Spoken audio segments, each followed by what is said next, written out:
नमस्कार मित्रमैत्रिणींनो. तर आज आहे कमला एकादशी, ज्याला आपण पद्मिनी एकादशी असेही म्हणतो. हे व्रत 3 वर्षातून एकदाच येते, म्हणजेच पुरुषोत्तम मासात येणाऱ्या एकादशीला कमला एकादशी किंवा पद्मिनी एकादशी असे म्हणतात.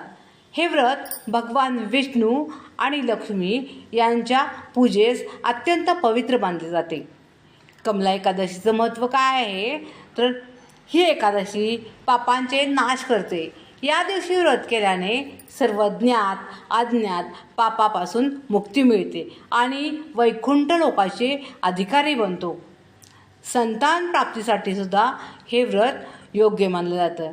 ज्यांना संतानाची प्राप्ती हवी आहे किंवा जे लोक निपुत्रिक आहेत, त्यांनी घरात सुख, समृद्धी आणि पुत्रप्राप्ती होण्यासाठी हे व्रत करावे.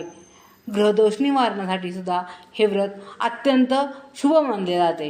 कारण कुंडलीत जे अशुभ ग्रह आहेत त्यांचा दोष किंवा पितृदोष आणि कौटुंबिक कलह दूर होण्यासाठी हे व्रत केले जाते.